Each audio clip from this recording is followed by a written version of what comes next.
You're watching KLTX, Channel 15, serving the City of Lufkin. Today on City Hall Update, we talk gardening with Master Gardener Elaine and find out how to keep your plants and vegetation healthy throughout the year. Plus, it has been another successful year for Angelina College in Lufkin. Today we talk with Dean of Student Affairs, Steve Hudman, about facility upgrades, awards, and significant contributions to the school. And as always, we take a look back at some of the highlights that helped to define 2018. Stay tuned, the January episode of City Hall Update starts right now.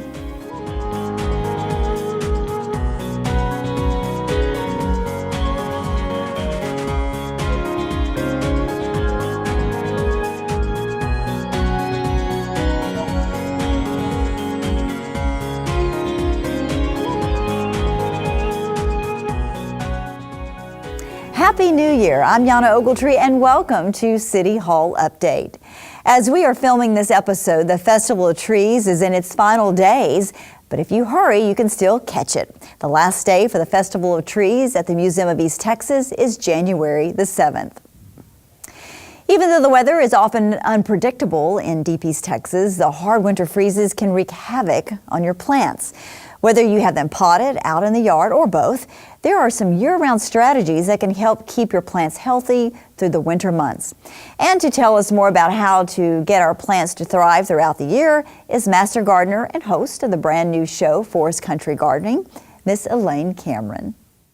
Elaine, welcome to the show and congratulations on your new show. Thank you, Yana. So good to be here. So, you know, this is something that I think we all need. I mean, I need some advice on how to make my plants thrive despite the weather. Right. And so you're going to be able to give us that information, right? That's correct. You know, I always think there's no such thing as a brown thumb. It's simply having the information you need to take care of your plants. And that's what we hope to do. That sounds really good. But tell me, how, I mean, so like, are you going to look at like a fern? That's probably not a good example, is it? So give me an example of a plant that, and some advice you would give me. Well, for instance, this time of year, people get a lot of holiday gift plants. Yeah. And so for our first show, we're going to talk about how to keep those alive and get them to bloom again, like Christmas cactus, maybe your amaryllis bulbs. So those are two things we're going to do for our first show. What about a poinsettia? Poinsettias are great, and the key to them is making sure they have enough water, but not overwater. Mm-hmm. So wait till they're dry, and you have this wonderful little moisture indicator on the end of your finger. So stick it in there about an inch and see when it's dry, then water it, let it run through, let it drain real well. Okay. So don't water them every day. Keep them out of the draft. You don't want to put them under a vent from your furnace or near the fireplace.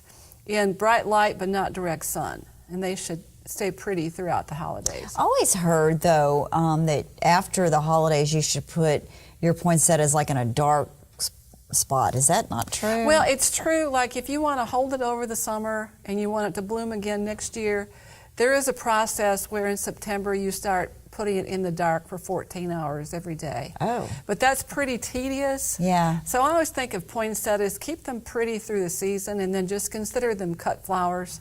Yeah. And after you're done, after they're done, just toss them. Yeah, so I had one that I rescued, and I kept it all through the summer. And they're pretty in the summer. And it was just green. It never turned red again, right, but it was just green, and finally it passed. Right. But I was amazed that I was able to keep it that long. But those are some good tips, and so that's what we're going to see on the show. And then let's talk about your Christmas cactus. How would you take care of that? Is that something that can live year-round? Yes, absolutely. In fact, they will live for decades. My sister-in-law in Michigan has a Christmas cactus that belonged to my mother. So in Michigan? In Michigan. Well, and you can do that here, too. The key is to keep them out of the draft, like the poinsettias. They don't like a lot of heat, and they need dry soil. So if you repot them, put them in a cactus mix, and again, water them when they're dry, but don't overwater and don't let them sit in water. And then when the weather warms in the spring and we no longer have frost, I put mine outside under the shrubs where they're protected from the sun, and they can grow all summer, and then you can apply plant food. And then as the weather cools, they'll start to set buds. So you want to keep them outside until the first frost. And they'll set buds, and then you can move them into a cool spot in your house and wait for them to bloom. Oh, okay. Well, that's good advice. Yeah. And you mentioned another holiday plant. Amaryllis? Yes. Yes. What is that? That you see bulbs all over town now, and you can take them home and plant them, put them in the soil, get them started, just follow the directions, and they'll bloom with these beautiful red blooms in about 8 weeks. So after the holidays, you can keep them alive all summer, put them outside in a shaded spot, let them grow, and then about September, October, take them out and lay them on their side till the top dries. Let them rest for a couple of months, and you can start all over next year. Okay, so let's back up. How did you become a master gardener and get all this information? Well, Bill and I moved here about '94, and he came here to fish, and I came here to garden. And I thought, oh, this will be easy. There was a lot I needed to learn about Texas gardening. So I had heard about the Master Gardening Program, and Angelina Extension started the first class, I believe, about 2000. So I was in the second class about 18 years ago, and just enjoyed it so much. And our purpose was not only to get information for ourselves, but to be able to share information with people in the community, to help our extension agent, Kerry Sims, with his education by extending his efforts, by helping him out with talking to people about gardening and things that we know. So the master gardeners here in our area, you all do a lot of things. I know it's from time to time you have plant sales. We do. And then I know that you also write a column for the Lufkin Daily News, so some good advice. Right. I've done that for about 8 or 9 years, and I talk about native plants, but all facets of gardening, really, and I really enjoy that. So do you actually have a garden at your house? I do. I have a raised bed vegetable garden, and I have a couple of beds of ornamentals, and I have some citrus. So actually, it's a chore to take care of it all, but I really enjoy it. It's wonderful when you have an afternoon to spend out in the yard. It's really relaxing and gets you in touch, you know, with basics, and I really enjoy it. And what advice would you give someone who, say they just moved to a new house and they want to landscape? What advice would you give them? Would you encourage them to look into the native plants, or what are your thoughts on that? Yeah, I would start with native plants and well adapted, because native plants offer a lot of advantages. They take less water, fertilizer, attention once they're established. But the other good thing is they help maintain our birds and wildlife. And that's what a lot of people don't understand. Our insects relate to the native plants and are able to eat them and digest them. Actually, the plants that are imported from other places, they cannot use for food. So, therefore, baby birds need insects to eat. If you don't have that availability of food, our bird population will drop. So as we clear land and develop and build houses and businesses, I think we always should replace the native plants where we can. Yeah, that's very interesting, and I never thought about it like that. Yeah, so you do see some people who are bringing in like palm trees. Right. And obviously they're beautiful, but it really doesn't have any value toward wildlife. Yeah, and we do have some native palms, by the way, which people would be surprised. Some that grow in the woods that are native here. So, and sometimes we have those in our plant sale. But the plant sales do two things. They raise funds for our educational projects, but they also acquaint people and make plants available that sometimes you can't find elsewhere. And they can get some free advice. That's right. We spend most of our time talking. I bet you do. I bet you do. Okay, so tell me about the show. Okay. Well, we'll start in January, and what we'll talk about is things to try to be seasonal, whatever things people will be doing in the garden that month. We'll have some demonstrations, do a lot of videos of how to do things. Some things, so we're going to focus on people that need to just have gardening 101 and maybe some more interesting things. And I think a lot of people appreciate that. You know? Right. Some people just don't know, right, including myself, you know. And I know my grandmother had such a green thumb and could just grow anything. Right, right. And loved it, loved right. working in, like what you said, you know, loved working out in the yard. And I remember every Sunday we'd go over to their house for lunch, and then after we finished, we walked around and looked at all the flowers outside. Right, and she'd point everything out. Right. But yeah, so that's great. All right, Elaine, anything else you want to talk about before we? Yeah, I do want to mention, we have a new Master Gardener class will be starting in January, and Carrie Sims will be talking to folks about that. So if people are interested, it's 70 hours of college level training. And then you're expected to give 70 hours back your first year to be certified as a Master Gardener. And areas where Carrie needs help right now is school gardens.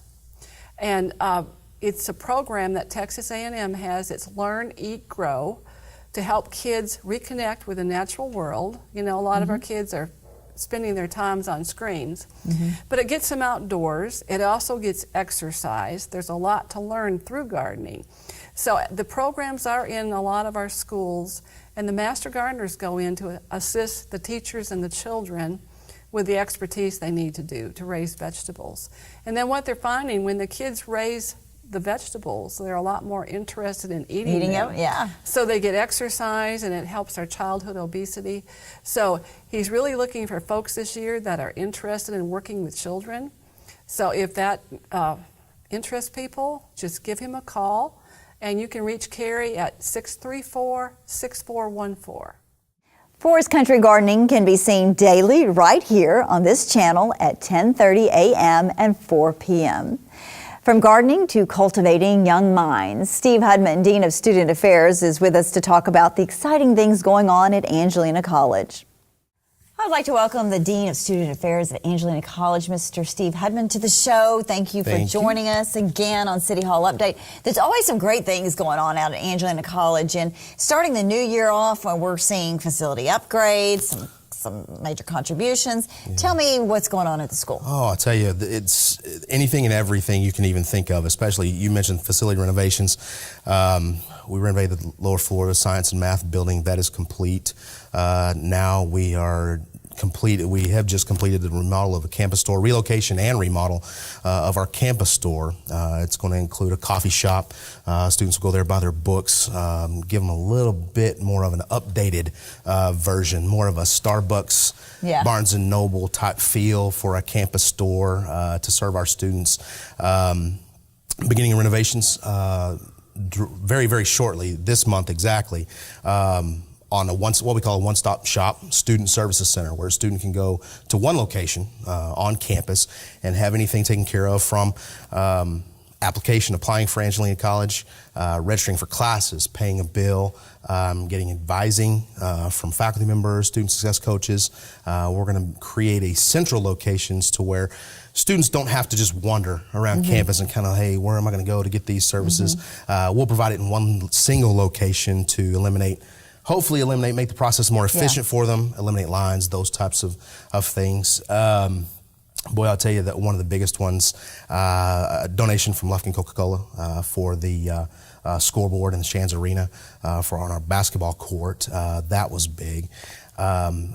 Boy, there are several things going on, even in the academic world. Articulation agreements that we have with four-year institutions such as Sam Houston. We just signed the most recent one with SFA. Tell me about that one. In human services, okay? The articulation agreement with SFA and human services, what that is, it's just, it creates an articulation agreement creates a much more efficient transition from an associate's degree, certificate associate's degree, 2-year degree to a 4-year degree. The human services degree, what that looks like, a student could essentially come to Angelina College, receive a certificate, enter the human services program, receive a certificate while they're working on their associate's degree, go to work immediately in the human services field while they're working on their associate's degree. And as they finish that associate's degree, they can make everything's approved by Stephen F. Austin. It transitions very easily. They accept all of the credits within that degree plan for the associate's degree, and then they begin working on their bachelor's degree in human services at SFA.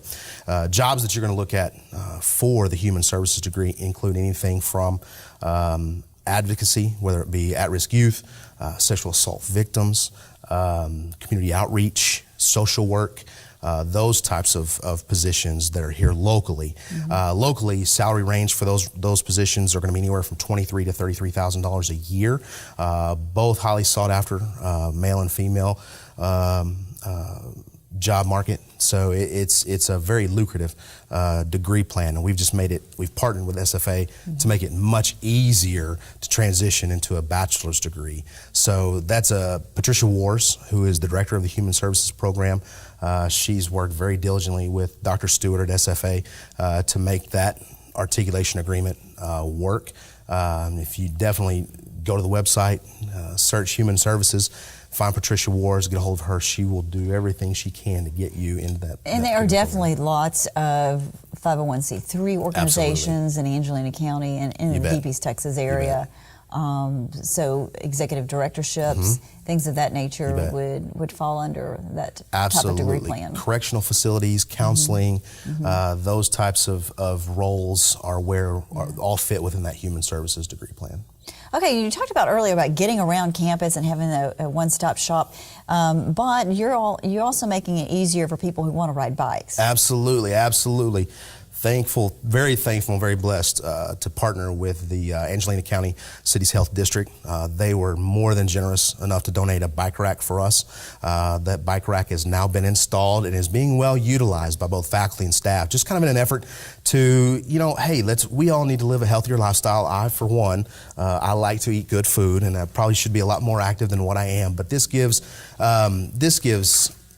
faculty, staff members an opportunity to kind of live what we talk about from a healthy lifestyle. Ride their bike, gives them easier access. I know I live close enough that I could ride my bike. I don't. Might be a little difficult. But now that there's a bike this. Rack, you might. Absolutely. You've just been waiting for a place to park your bike. Yes, exactly. But we are very fortunate to have as many community partners such as the ACC HD to help us with projects such as that to provide a place for our students, again, to live and be that active, healthy lifestyle. That's important. And make that work for the community. So 2018 was another successful year for Angelina College. So looking at 2019, as we're in January now, what is the semester shaping up to look like? Well, I'll tell you, we just started our 50-year celebration. We've been in Lufkin and Angelina County now for 50 years, and there are a lot of things going on. And really, the one thing I could say is we haven't even started yet. It's one of those things we're going to begin. We have so many things in the works. There are talks of new residence halls. We're beginning those stages to better serve our student population that can't make that trek and create space for another clientele of students, the resident student. There are donations coming in, again, from individuals, heritage donations, those types of monetary in-kind gifts that are going to help us continue to renovate and update some 50-year-old facilities, health careers, our Health Careers 2, what we call it our Health Careers 2 building that handles all the health careers certifications, sonography, radiology, those types that we're going to be able to renovate those buildings relatively soon. There's just a lot going on. There's a lot of students that are again, coming to Angelina College, being successful. It's not just about attending anymore. It's about making sure that we do everything we can to ensure students are successful and meet their goals, whatever that looks like, whether it's transfer to four-year universities or whether it's go directly into the job market and meet the job market needs of Angelina County. So there's definitely a lot of things going on that we have. Right, and I always say it's great to see that Angelina College works so well with the existing businesses and vice versa to prepare the students for what's needed in the workforce. And so I think you guys do a great job of partnering with local businesses to make that happen. Absolutely, and they're the lifeblood. Those local businesses are the lifeblood, and the heavy equipment program that we just have 2 new simulators that come in and allow you to work, on maintainers, bulldozers, those types of things, and give the community the skills that they need for the local businesses and what they need for their job market to make it thrive. Absolutely. So very good, very good. Well, Steve, thank you for joining us on City Hall Update. We always appreciate an update from Angelina College. Lots of great things happening out there, and we wish you continued success in 2019. Well, thank you for having me. I appreciate it. Things have certainly calmed down now that we are now past the holidays, but there are still upcoming events to watch for. On January 22nd at 7:30 p.m., Something Rotten is coming to the Temple Theater. Set in 1595, Something Rotten is a Broadway musical about Nick and Nigel Bottom, 2 brothers who are desperate to write a hit play.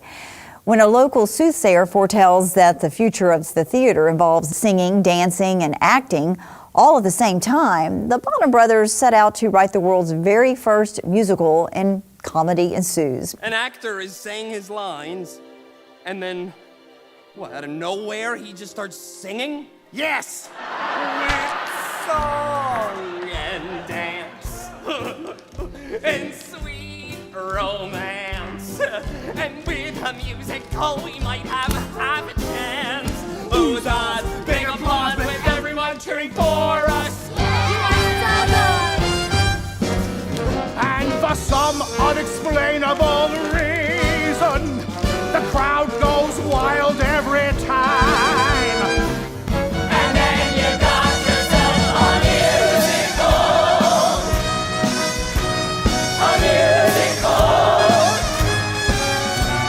A la la la la la la la, a musical. With flashy style and a big big smile, a jazzy dance and jazzy hands, I swear that I'll cross my heart, hope that I, if it isn't a doozy, your starlet won't quit, big hit musical.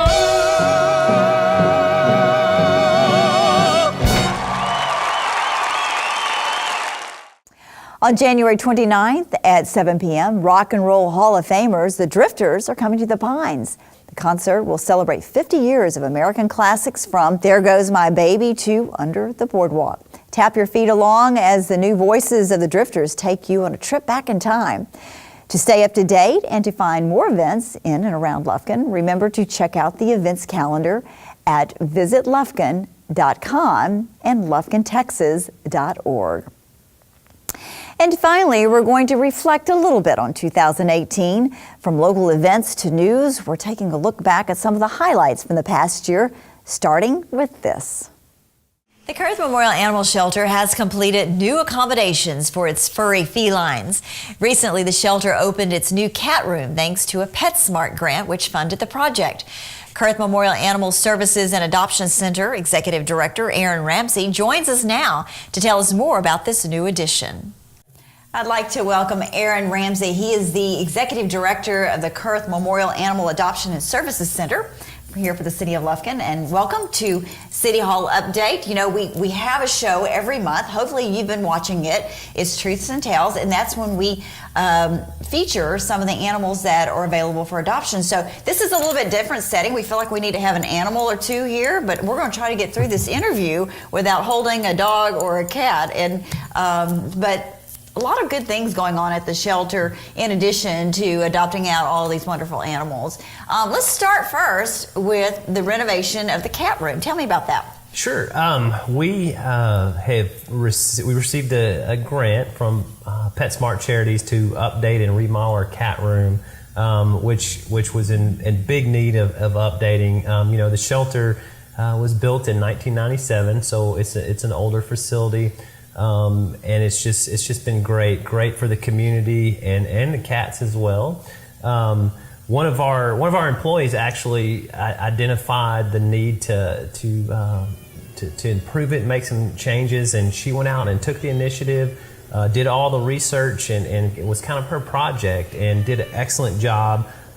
She wrote the grant, and we were approved for it. So just a testament to how hard our city employees and how hard our workers at the animal shelter work to improve improve the lives of homeless animals in the community, and also making it more comfortable for members of the public to come in and view our animals. Yeah, so that's fantastic. That's a great story to share, because that is an employee who's thinking outside the box, who just said, no, this is just my job. I'm going to stay within this lane and not do anything else. So kudos to that employee. Do we want to recognize that employee by name? Yeah, her name is Amanda Cagnon. She's our administrative technician for the city. She's been there over 5 years, so she's doing a great job, and we are very appreciative of all her hard work. Wow, way to go, Amanda. Let's talk about, why is this room so special? What's so different about it than the way it was before? Yeah, so what's different now, with the new type of kennels that we put in the room, they're called cat condos. They're more spacious, so they create a more relaxing environment for the cats. They help to reduce the stress on the animals because of the space that they have in there. The older kennels were just a single kennel. With these cat condos, the cats have several areas that they can go into, and they're larger, so just a lot more comfortable for them. Yeah, because we know they are very curious animals. That's right. Just to be confined to that one space, metal space, is just not really conducive to what they need. Yeah, it's a lot more. They're a lot more stimulated. They actually can. The way they're designed, they can actually crawl and climb into different areas. So it really good for their overall well-being, and just And so you said this was funded by a PetSmart grant. So what did this project cost? The project, it totaled about $36,000 was the total cost. So, and that included the new cat condos, and also just the remodel of the interior of the room, painting, and some other things that we did to the inside of the room. So, how many cats will it hold? It's going to hold. It will hold at least. Well, it depends also, because if we have litters, we can put several cats in one kennel, but it'll hold at least over close to 30 cats, I would say. Yeah. And obviously you don't adopt out as many cats as you do dogs, right?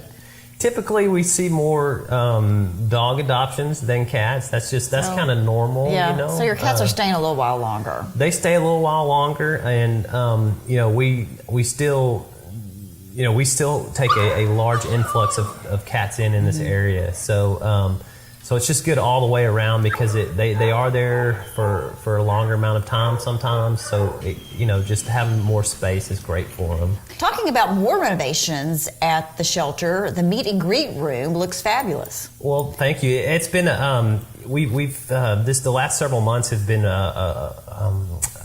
really good for the shelter, because with the meet and greet room, we have a great group of volunteers. One volunteer in particular made some donations to the shelter specifically to update that meet and greet room, and she doesn't want to be mentioned by name on camera, but she is a long-term volunteer, and does just over the years have done just so many great things for the shelter, and we're very appreciative.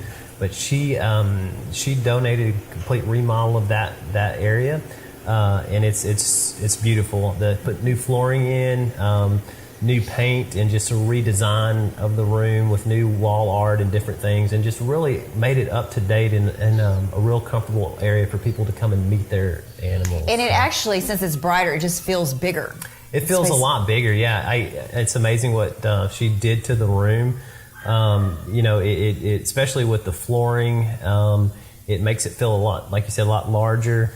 And just a real inviting atmosphere for the public to come in and meet potential animals that they want to adopt. And just another very positive thing for the community and the shelter. And that's an important part of the adoption process, is being able to have a place where you can go in and interact with that animal, bring another animal in from your home to see how those two would get along. So it's a critical part of the adoption process, and we encourage everyone to take advantage of that when adopting out an animal. And speaking of volunteers, the volunteers always do a fabulous job every year putting on this annual event that raises money for the shelter. And that's coming up, right? That's coming up March the 3rd, and that's a great event. This is going to be the the third or fourth annual event. It's called Boots, Best Buddies, and Barbecue. Don't say that fast. It is kind of, that's a tongue twister, yes.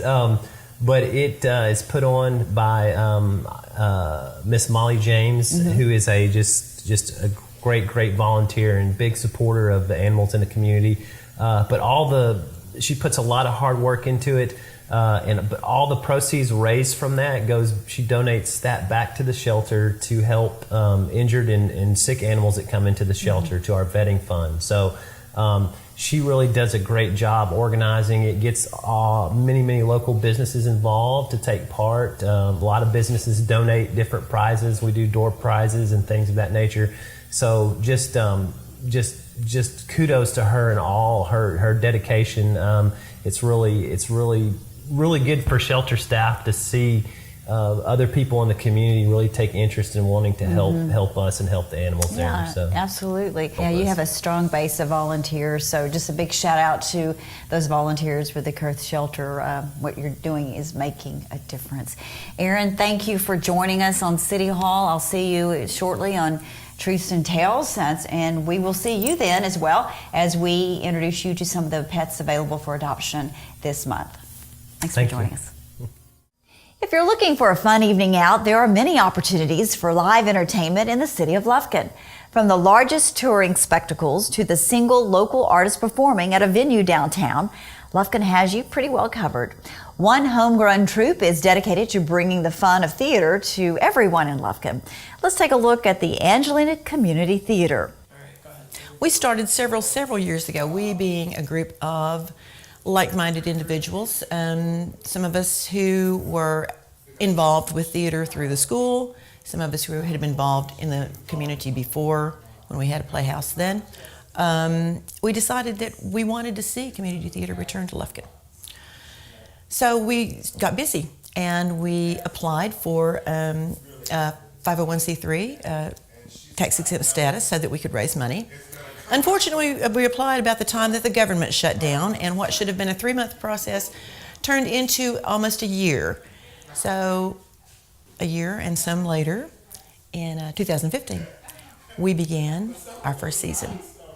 We did the play Dearly Departed, and it was so much fun. It was well received. We've done several things since then, and we try to involve the community, not just people who are acting. But we've done things and had a can drive for JD Center of Hope. We've had books donated for the same place. We've done things where we invited the school children to come and see an original play that highlighted Black history, done by our own Don Wilson Glenn, who is our president. But we try to do more than just provide entertainment. We want to also be responsible citizens. Part of our theme with Angelina Community Theater is not only putting on quality theater for the community, but shows that people can afford. Not everybody can afford a $100, $150 ticket to a Broadway show direct from Broadway. Like some of the other theater, we have wonderful theaters here in East Texas, but not necessarily everybody can afford those ticket prices. And so we're committed at Angelina Community Theater to providing great shows at a great price every single time. Well, I'm not from here. I'm originally from Jacksonville. And Jacksonville doesn't have a community theater, but Rusk does. So I've done many plays in Rusk at their community theater.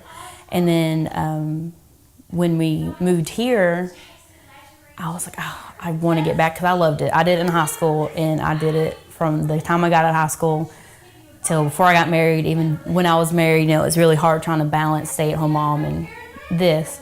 And so when I was actually about to go audition for another play in Rusk, but this one popped up, and I was like, I'm doing it. I'm getting back into it. I miss it. It's like my second love, I guess you would say. It's what, being a stay-at-home mom and you do all that, like you need a little bit, and this is my happy place on the stage. Now in its third season, the Angelina Community Theater is going strong and gearing up to put on another great show in April.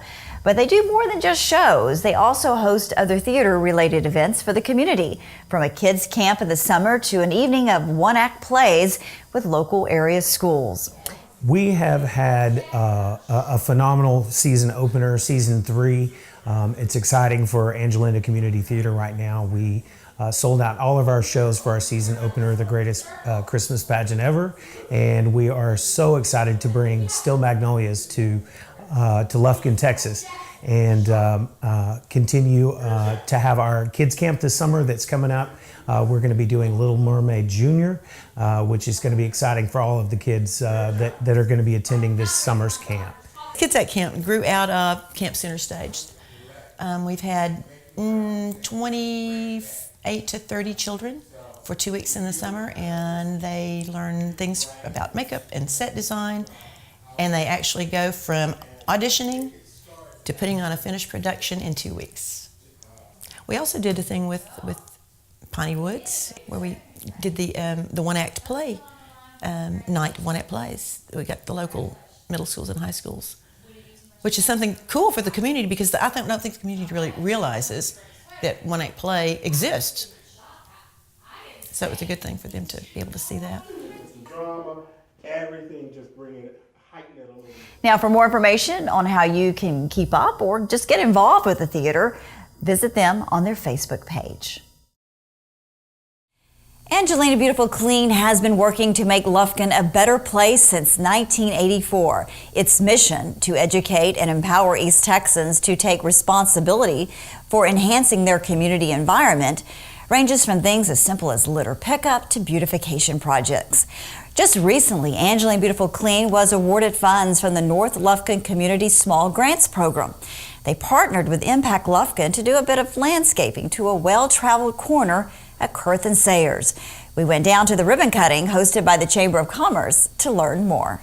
This beautification project was really born out of an idea that the foundation for any community to revitalize is just that community, people coming together and making things happen. So this project is a partnership with Impact Lufkin, and of course, thank you to the city for helping with the water to keep the project alive, literally.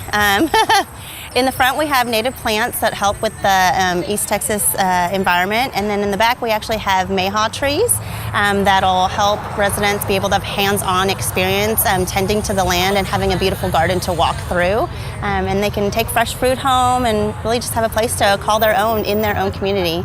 And every town, city, place that's looking to revitalize really needs that foundation to kind of catalyst everything else. So by having this here, we can say that things can be done, and we're looking forward to seeing the growth that can be seen here literally by the plants and the roots that are being planted here, but also metaphorically seeing the community grow as well.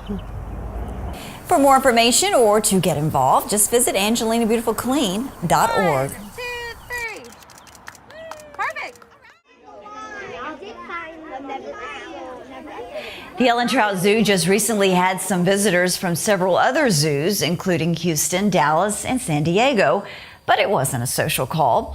All of the participants are part of the SSP, or Species Survival Plan. Conservationists also working together to ensure the continuation of a viable population of endangered animals in their care. Over 100 different species are covered by various SSP programs, including the white rhino. We had San Diego Zoo Global is the San Diego Zoo Safari Park is part of San Diego Zoo Global. They sent a team of veterinarians and researchers to do the work. Then Houston Zoo sent a veterinarian and a vet tech, and the Dallas Zoo sent a veterinarian. And each of these 3 zoos that came in brought specialized equipment to participate in this. So we were pretty excited about the opportunity to work with those. We, of course, want to have white rhinos born here the natural way, and records indicate that yesterday they were endeavoring to do that. But this is also a way of producing more white rhinos by artificial insemination. And they've already are looking at doing one of the females in San Diego Zoo. So some of the efforts that have gone through here may be paying off, the normal gestation period of a rhino. During the actual procedure in the rhino building, in the stall adjacent to the one where the procedure was being done, they had set up a lab so that they could be working their equipment while the rhino was down. And it worked out very well. We anticipated the procedure to run about 2 hours. It ran around 45 minutes. And so it went very quick. He got the reversal medications. He got up. He wandered around. We kept him in close quarters the rest of the day just to make sure, because sometimes some of those sedatives have rebound effects, and we could have him go down again later in the day, but that did not happen. Then the next day he was back out on exhibit with Patty, and they've been very happy ever since. Well, one of the things that is significant about this is that we have 2 rhinos. We have Buana here, and we have Stormy that's in North Carolina. And both of these rhinos are very underrepresented genetically, and so they're very valuable. And they will be going to the North Carolina Zoo and doing the same thing with our rhino over there. And it's exciting to be a part of trying to keep endangered species actually going and alive, and be able to participate and be involved in the action as in addition to being able to do environmental education and try to let everybody know how bad rhinos are in the wild. So they have the resources and they have the manpower and they financed everything, and so it just was a win-win thing for everybody. They wanted specimens from our rhinos and we wanted to be able to participate in this big conservation program, and it just was perfect. Because we don't want rhinos to go extinct. It's hard to imagine if you've lived your whole life and you've been familiar with rhinos, and then to think one day they're not going to be here. That's kind of tough. And so we want our rhinos, Buana and Patty, to be representative to our guests, so they can see the rhinos. They know what they look like. They know what they move. They can see the size. And then if they hear about rhinos that need some help, they're better prepared to go to the aid. And so we do that every day. And we do this when we have the opportunity. We do the procedures with the team whenever we have the opportunity. What San Diego Zoo did was contact the Rhino SSP coordinator, who actually happens to be in Texas at the Fossil Rim Wildlife Center there, and said this is a thing that we would like to participate. We want the SSP's endorsement, and we will work with SSP recommendations to make sure that this material gets to genetically appropriate individuals. Then the SSP reviews that proposal and got back with them and said, yes, we endorse this, we're behind you 100%. So when they came here and got specimens from Buana, they can't independently decide what they're going to do with them. They have to have, in Buana's case, he's actually owned by the Gladys Porter Zoo in Brownsville. So they have to have Gladys Porter's permission. They had to have our permission to do this procedure. And then they have to have the SSP recommendations on how to utilize the material they collected. When they go to North Carolina Zoo, once again, they'll have to have our permission. They'll have to have North Carolina Zoo permission to perform the procedure at that facility. Then the SSP recommendations, and then they have to contact us and make sure that we're okay. There are times in which there are reasons for zoos not to follow SSP recommendations. And it's not very often, and they're very unique and unusual circumstances, but there is occasion that happens, and so the owning zoo has to authorize that as well. We're happy to be involved in this conservation effort with the white rhino, and it's just one more way that we have to be involved in conservation activities for wildlife. I don't think there would be anything that would be proposed by San Diego Zoo that we wouldn't be happy to be part of. Angelina County students will be stepping out in style as they head back to the classroom this fall. For the last couple of weeks, Georgia Pacific employees in Diabol have been collecting new shoes for children in need. It was all part of the Buckner Children and Family Services annual shoe drive. More than 50 pairs of shoes, from athletic sneakers and walking shoes to tennis shoes adorned with glitter and bows and a multitude of sizes, were purchased by GP employees and donated to the nonprofit organization. The shoes will be distributed to children during the Angelina County Junior League's annual Back to School Bonanza on August 11th. In addition to shoes for kids, Georgia Pacific is helping college students right here in Lufkin. Angelina College recently received a $10,000 donation from the GP Charitable Foundation. Georgia Pacific's Human Resources Director Jim Cumbie recently presented the donation to Angelina College President Michael Simon. Well, we couldn't be more pleased to accept this gift from Georgia Pacific. This grant will allow us to invest in equipment and training in our tech workforce division, and it's very important to keep current with the equipment and the training that our workforce partners need, our employers, so that when our students graduate, they're ready to go to work and to add value to those companies on day one. So this will allow us to buy some equipment that's very necessary, but also to send one of our faculty members to some training that will allow them to bring that knowledge back to the classroom and work with our students. Angelina College is a tremendous community college, and Georgia Pacific is partnering with Angelina College in order to do our part and help to grow students and prepare these students for work that we have in our facilities here in Nixtas. Well, the Tech Workforce Program is a big division, actually, of the college. So we do everything from welding, machine tool technology, which is working with metal lathes and that sort of thing. We do fluid power, heating, ventilation, air conditioning, and refrigeration, which we've also upgraded to a commercial application now. We also do drafting, 3D printing, some computer science work. So lots and lots of different ways that that students can receive an education that allows them to go directly into the workforce and start earning a really good living. It's a great day to be a Roadrunner.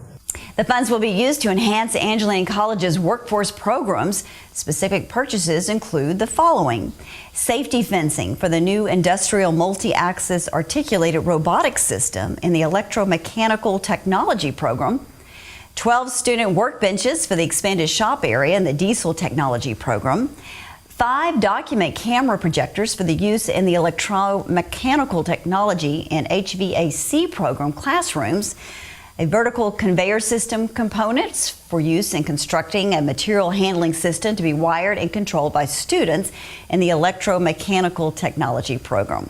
The funds will also send one instructor to Manufacturing Skills Standards Council certified production instructor training to offer the same, the MSSC CPT certification training in Sabine County to high school juniors and seniors.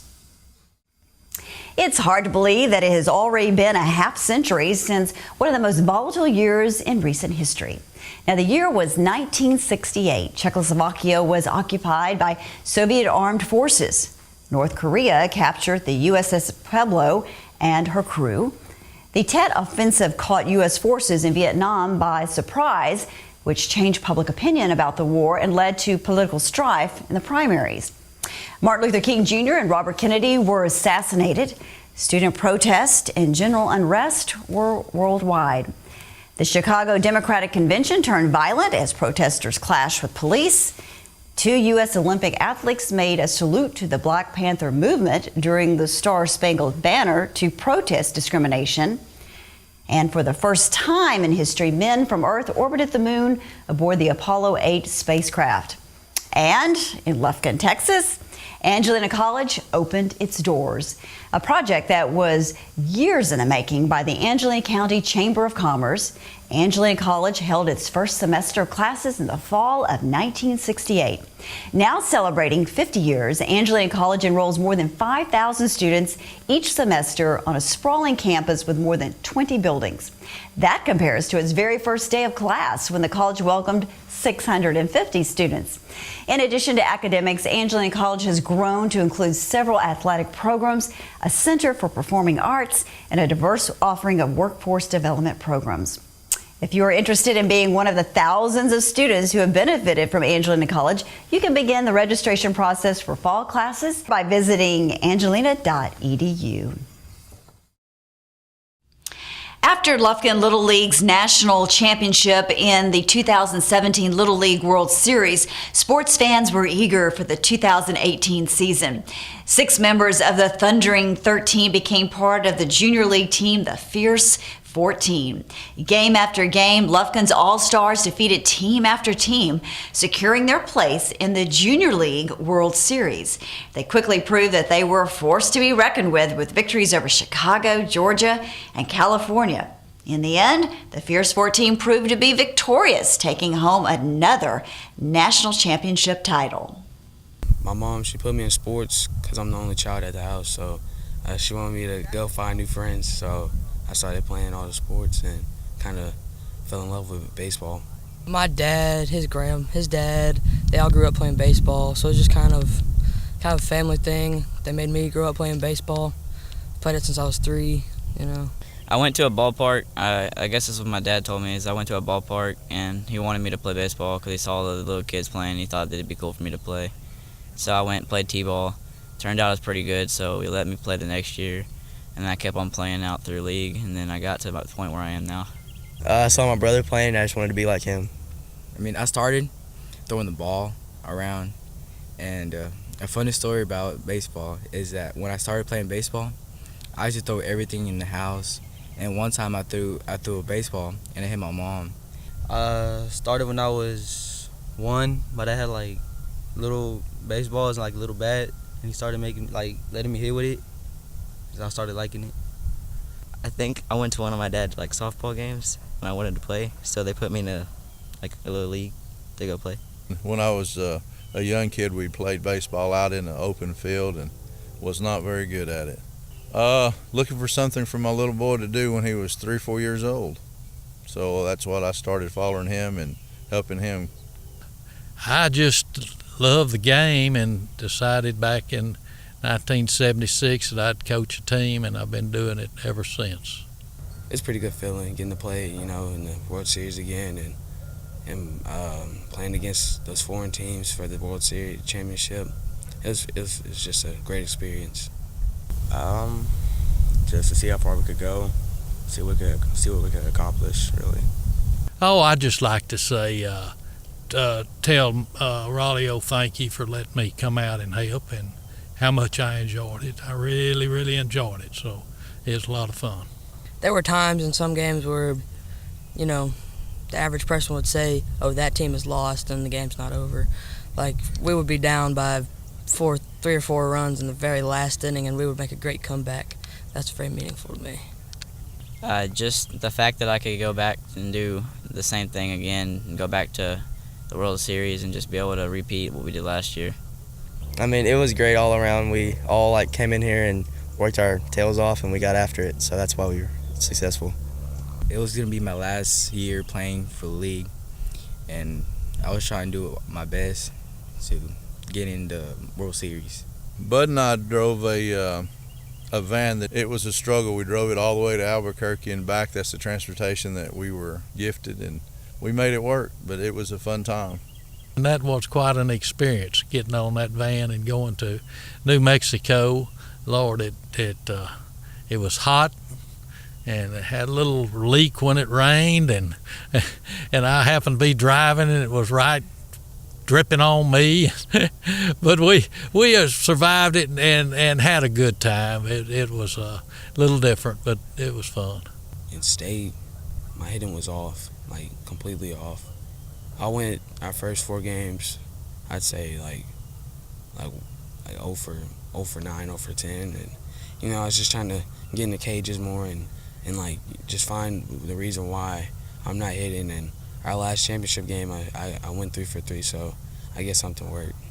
I think for me, at the beginning of the season, I was kind of doubting myself on how good of a catcher I could be, because last year I wasn't too good. Came out this season, I was doubting myself, and I had a few good games, got my confidence up, and I played well.